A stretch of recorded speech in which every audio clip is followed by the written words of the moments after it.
El Plan Único de Cuentas es un listado en el que se presentan las cuentas necesarias con las que se registran los hechos contables. En este se ordenan de manera sistemática todas las cuentas que hacen parte de un sistema contable. Es decir, es una relación donde agrupa las diferentes cuentas contables utilizadas para la contabilidad de una empresa u organización. En dicho cuadro figura la información complementaria, los aspectos de cargo, un abono y el significado del saldo. El cuadro normalmente figura la clasificación, distribución y agrupación de cuentas en base al inventario patrimonial. Estas también ayudan a diferenciar los diferentes aspectos del activo y el pasivo.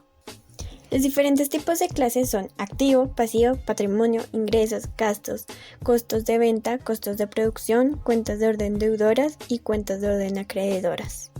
En estos tipos de clases, los objetivos del Plan Único de Cuentas es contribuir al cumplimiento de los objetivos y plasmar la totalidad de la información referente a los objetivos. También ayuda a facilitar el control de todos los ingresos y también provee los registros contables que facilitan su imputación. Para comprender el Plan Único de Cuentas, tenemos que entender y comprender qué son los activos. Estos son los bienes, derechos y otros recursos de los que dispone una empresa, como por ejemplo, los terrenos, las construcciones, los equipos informáticos e incluso los muebles.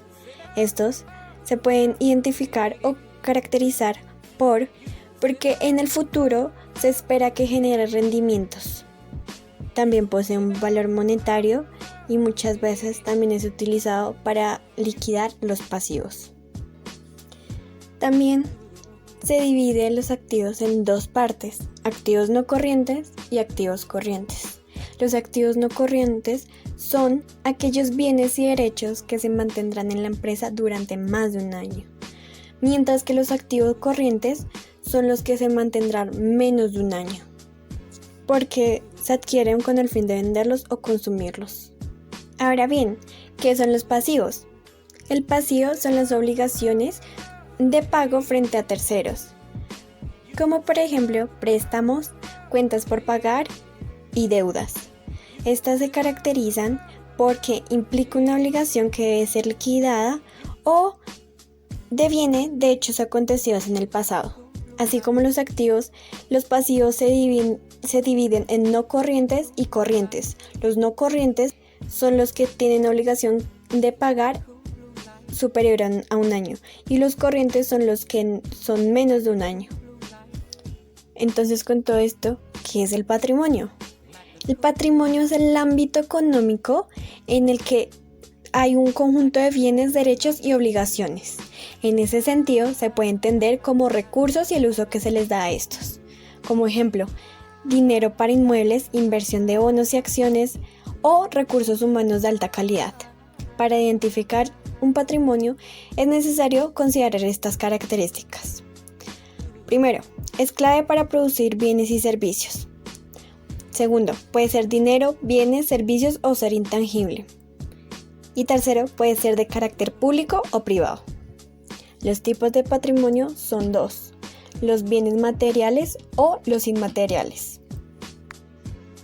¿Qué son los ingresos? Los ingresos son el incremento en el patrimonio neto de la empresa, ya sea en forma de entradas o de aumentos en el valor de los activos o de los pasivos, siempre que no tengan su origen en aportaciones monetarias de parte de los socios o de los propietarios.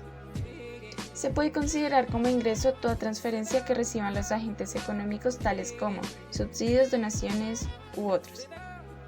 Además, este término también puede adoptar la forma de salarios, intereses, dividendos, rentas o beneficios. Los tipos de ingresos que tenemos son ingresos públicos, privados, ordinarios, extraordinarios, totales, marginales y medios. Un ejemplo que podríamos tener de ingresos son: en una empresa que se dedique al transporte, sus ingresos serían las cantidades que se cobren por prestar sus servicios a los clientes. ¿Qué son los gastos en contabilidad?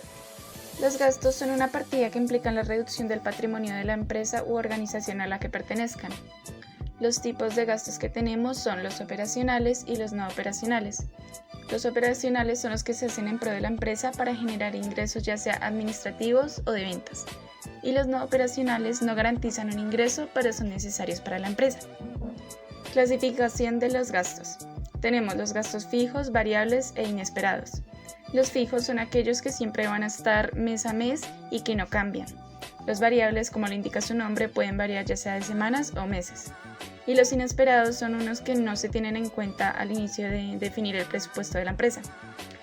Ejemplos de gastos tenemos: de gastos fijos puede ser el alquiler o la hipoteca o los suministros básicos. Y de los gastos variables tenemos la publicidad y la comunicación externa. Costos de venta. Los costos de venta comprenden el valor que costó producir determinado bien o servicio. Esto dentro de la contabilidad se define como el gasto de la producción de la cantidad total de artículos que se venden en un tiempo en específico. Gracias al costo de ventas es posible estudiar el costo específico de cada servicio o producto que se venda, ya que este valor puede cambiar según varios aspectos para estimar un valor claro y específico. La fórmula que tenemos para los costos de venta es: costos de venta es igual a productos iniciales más mercaderías o existencias menos los productos terminados. Algunos ejemplos que tenemos de costos de venta pueden ser suministros como el agua, luz, gas o internet.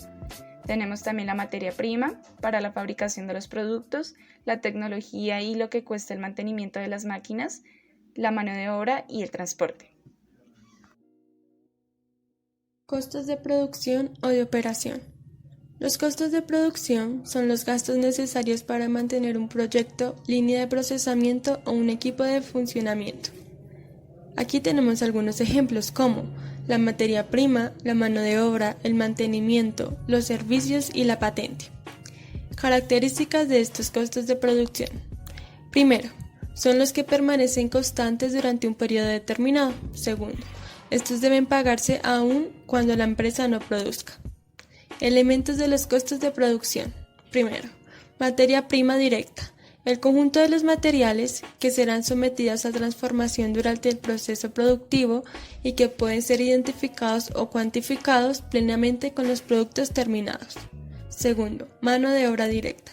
El conjunto de gastos que involucra contratar trabajadores, salarios, prestaciones, obligaciones contractuales y sindicales, que al final se puede identificar o cuantificar con los productos terminados. Tercero y último, gastos indirectos de fabricación. También llamados gastos indirectos, son aquel conjunto de costos que, aunque te intervienen en el proceso productivo, no pueden cuantificarse o identificarse plenamente con la elaboración de partidas contables específicas. Cuentas de orden deudoras. Agrupa las cuentas que reflejan hechos o circunstancias de las cuales se puede generar derechos afectando la estructura financiera del ente económico. Igualmente, se incluyen aquellas cuentas de registros utilizadas para efectos del control interno de activos, información gerencial o control de futuras situaciones financieras. Ejemplos: derechos contingentes, litigios, demandas, promesas de compraventa. Algunas de sus características son: primero, el saldo de una siempre será deudor por igual cantidad. Segundo, se le puede llamar contracuenta. Tipos de cuentas de orden deudoras. Primero, derechos contingentes. Segundo, deudoras fiscales. Tercera, deudoras de control. Y último, derechos contingentes por contra. Cuentas de orden acreedoras. Se incluyen aquellas cuentas de registro utilizadas para el control interno de pasivos y patrimonios. Ejemplos: información gerencial. Segundo, control de situaciones financieras. Tercero, conciliar registros de pasivos y patrimonios. Y cuarto, declaraciones tributarias. Por último, tenemos algunos tipos como responsabilidades contingentes. Hace referencia a los bienes recibidos por el ente económico en custodia. Acreedores fiscales. Registra las diferencias en las cuentas de naturaleza crédito existentes entre la contabilidad y la parte fiscal. Y por último, acreedoras de control. Registra las obligaciones originadas en las adquisiciones de bienes.